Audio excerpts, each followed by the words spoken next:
আজকে বলুন, সংক্ষেপে বলুন। নিয়ে আলোচনা হয়েছে, আপনি এয়ারপোর্টের যেই কাজের ক্ষেত্রে সম্প্রসারণের ক্ষেত্রে একটা মাজার বাধা হয়ে দাঁড়াচ্ছে, আজকে সে প্রসঙ্গ উত্থাপন করলেন আলোচনা। দেখুন, প্রথমত যে উদ্দেশ্য নিয়ে এদের এই প্রস্তাব আনা, সেই উদ্দেশ্যতে জল ঢেলেছি আমরা। মানে আমরা সত্যের উপরে দাঁড়িয়ে বলেছি, আর ওরা যেমন চুরিচামারি করে আবাস আর মানরেগা নিয়ে কেন্দ্রের ঘাড়ে দোষ চাপাতে চায় চোরেদের না ধরে, ঠিক একইভাবে ইন্টারন্যাশনাল ফ্লাইটের ক্ষেত্রে বলতে গেছিল। আমি প্রথমত বক্তব্যে বলেছি যে যে বাসা বলে একটি এগ্রিমেন্ট আছে, আন্তর্জাতিক এগ্রিমেন্ট করে ভারত সরকার, civil aviation department on behalf of the country, তাতে কলকাতা এয়ারপোর্ট ইনক্লুডেড। তাই ইউরোপিয়ান কান্ট্রি বা অন্যান্য ইম্পর্টেন্ট দেশের ক্যাপিটাল বা সিটির সঙ্গে কলকাতা এয়ারপোর্টের কানেক্টিভিটির প্রশ্নে কোনো সমস্যা নেই। দ্বিতীয়ত, ওপেন স্কাই এগ্রিমেন্ট যখন ভারত সরকার করে 2022 সালে অনারেবল নরেন্দ্র মোদীজির লিডারশিপে, তাতে 6টা মেট্রো সিটিকে ইনক্লুড করে দেওয়া হয়েছে, তার মধ্যে কলকাতা অন্যতম। কেন এখানে ইন্টারন্যাশনাল ফ্লাইট আসছে না? মাননীয় বিধায়ক অরূপ দাস খুব সুন্দর করে ওই কারণগুলো বলে দিয়েছেন, যে ইকোনমিক্যাল ভায়াবিলিটি নেই। ইউরোপিয়ান ফ্লাইটে চড়তে গেলে বা বিজনেস ক্লাসে চড়তে গেলে অনেক টাকা লাগে, সেটা 1000 টাকার লক্ষ্মীর ভাণ্ডারে আর 12,000 টাকার কন্ট্রাকচুয়াল ক্যাজুয়ালের চাকরিতে হয় না। পশ্চিমবঙ্গে পার ক্যাপিটা ইনকাম, এমপ্লয়মেন্ট, ইন্ডাস্ট্রিয়ালাইজেশন এবং বিজনেস ফ্রেন্ডলি এনভায়রনমেন্ট কোনোটাই নেই।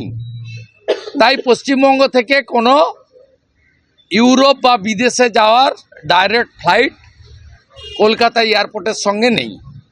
এবং এই কানেক্টিভিটি বা কোন এয়ারলাইন অথরিটি চালাবে, এটা ঠিক হয় মূলত 3টে ক্রাইটেরিয়ার উপরে। ফার্স্ট ক্রাইটেরিয়াটা হচ্ছে যে যাত্রী সংখ্যা, সম্ভাব্য যাত্রী সংখ্যা। দ্বিতীয় ক্রাইটেরিয়া হচ্ছে স্লট অ্যালটমেন্ট, অর্থাৎ এয়ারপোর্টের স্পেস এবং রানওয়ে। থার্ড হচ্ছে economical viability of the route, এই রুটের অর্থনৈতিক ভায়াবিলিটি, মানে সেটা সহনশীল কিনা। কোনো কোম্পানি তো বাড়ি থেকে টাকা দিয়ে মমতা ব্যানার্জিকে খুশি করতে চাইবে না, সেই ভায়াবিলিটিটা আপনারা তৈরি করতে পারেননি। আমি বলেছি যে টাটাকে আপনারা তাড়িয়েছেন, সেই টাটা গোষ্ঠী এখন সবচেয়ে বড় প্লেয়ার ভারতবর্ষে এয়ারলাইন্সের ক্ষেত্রে। আপনি টাটার হাত পা ধরে এনে মিটিং করুন। মুখ্যমন্ত্রী এত মিটিং করেন, মুখ্য সচিব এত বাহাদুরি করেন, ইন্টারন্যাশনাল এয়ারলাইন্স অর্গানাইজেশন এবং টাটা সহ ভারতে যারা বিগ প্লেয়ার, তাদের নিয়ে মিটিং করে তাদেরকে এগ্রি করান। এতে ভারত সরকারের অ্যাডিশনাল কোনো কনকারেন্স লাগবে না। আমরা বলেছি কলকাতা এয়ারপোর্টের সম্প্রসারণ আটকে আছে।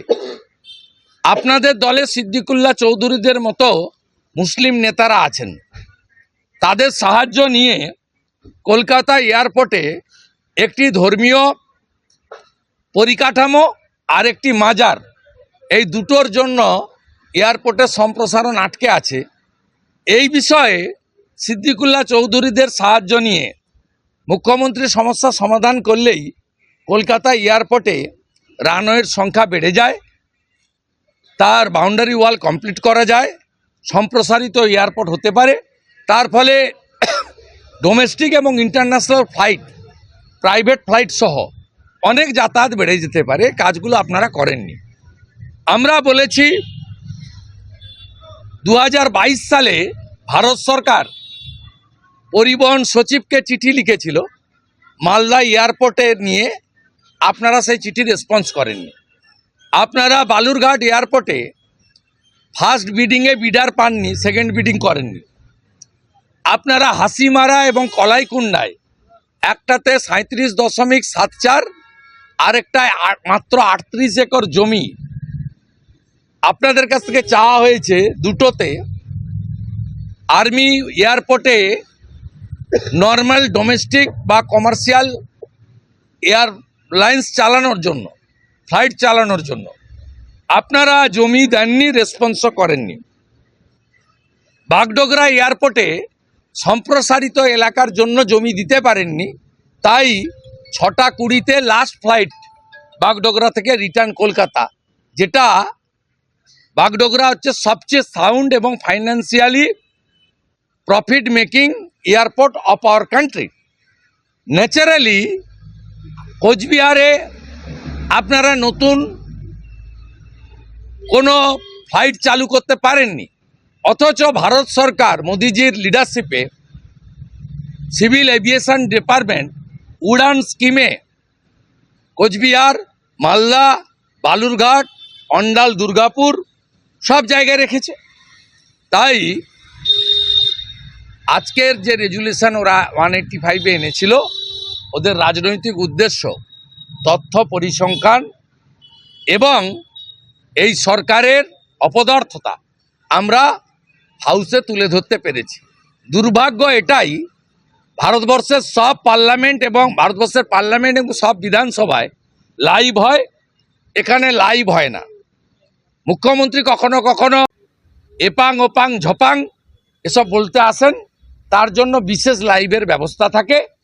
কিন্তু হাউস বিলংস টু অপোজিশন, এখানকার রাজনৈতিকভাবে প্রভাবিত অধ্যক্ষ এগুলো করতে দেন না।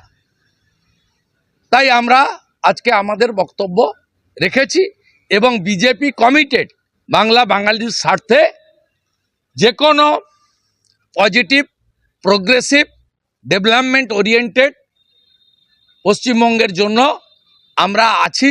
এখানে আমরা রাজনীতি দেখি না, দেখবও না। এর আগে পশ্চিমবঙ্গ ভাগ নিয়ে একইভাবে আমাদের ব্লেম করার চেষ্টা হয়েছে।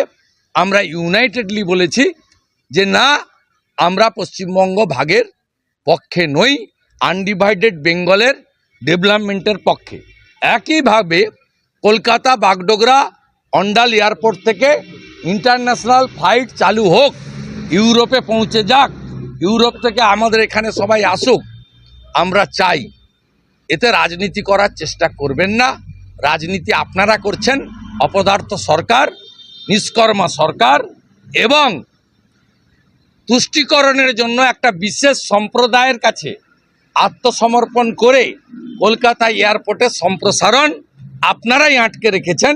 ভারত সরকারের কোনো রোল নেই। মানে এটা কি জন্য আটকে আছে কলকাতা বিমানবন্দরের সম্প্রসারণটা? একটা ধর্মীয় সেখানে প্রতিষ্ঠান আছে, সেই ধর্মীয় প্রতিষ্ঠানটি মাইনরিটিদের, আমি আর প্রতিষ্ঠানটার নাম করলাম না। দ্বিতীয় আরেকটি আছে মাজার। এই দুটো ক্ষেত্রেই জনাব সিদ্দিকুল্লাহ চৌধুরীদের মতো যারা মুসলিম নেতা আছেন, আবার তৃণমূলেরও নেতা মন্ত্রিসভায় আছেন, তারাই সমাধান করতে পারেন। আরেকটা দায়িত্ব আমি মেয়রকেও দিয়েছি, বেহালা এয়ারপোর্টকে কার্যকর করতে গেলে ওখানে রোডের ডাইভারশন করা দরকার। ওটা মেয়র চাইলে করতে পারে। উনি একাধারে পৌর নগর উন্নয়ন মন্ত্রী, অন্যদিকে মেয়র। শুভেন্দু, আজকে যেটা দেখলাম চন্দ্রিমা ভট্টাচার্য এই প্রস্তাব পাশের পরে সময় আপনাকে বিশেষভাবে কৃতজ্ঞতা এবং অভিনন্দন জানান। সেটা দেখুন, বিধানসভা বা লোকসভার যে সংসদীয় ব্যবস্থা রয়েছে, এতে সবসময় লজিক্যালি যদি আমরা এক জায়গায় আসি for the interest of our state এবং ভোটার্স এবং বিশেষ করে সব পাবলিকের জন্য, সেক্ষেত্রে এটা রেসিপ্রোকাল। আমরা বাংলার উন্নতির জন্য সমর্থন দিয়েছি, উনিও ধন্যবাদ দিয়েছেন, এটা তো স্বাভাবিক এবং এটা প্রথমবার নয়। আমরা এই সরকারের জনবিরোধী নীতির বিরোধিতা করি, আমরা সেটিং অপোজিশন নই। তো আবার যখন বাংলা ভাগের বিরুদ্ধে ওরা রাজনীতি করতে গেছিলেন, সেদিনও আমরা বলেছিলাম না, এই সিদ্ধান্ত ঐক্যমত্যের ভিত্তিতে হতে হবে, বাংলা এক থাকবে। বলছি, সিদ্দিকুল্লাহ চৌধুরী বলছেন বাংলাদেশ ইস্যুতে এমন কিছু ঘটেনি যে এখনই পথে নামতে হবে। সিদ্দিকুল্লাহ চৌধুরী এটা মনে করছেন? না, উনি তো 3 দিন আগে ইউনুসকে সাপোর্ট করেছেন, যে ইউনুস বাঙালি হিন্দুদেরকে মারছেন, মহিলাদের তুলে নিয়ে গিয়ে ধর্ষণ করছেন, হিন্দুদের ধর্ম পরিবর্তন করাচ্ছেন, হিন্দুদের মন্দির ভাঙছেন, হিন্দুদের চোখের জল মাথার রক্তে বাংলাদেশ আজকে ভেসে যাচ্ছে। 2 দিন আগে 3 দিন আগে তো তিনি ইউনুসকে সাপোর্ট করেছেন। অতএব উনি তো চাইবেন এ ধরনের কথাবার্তা।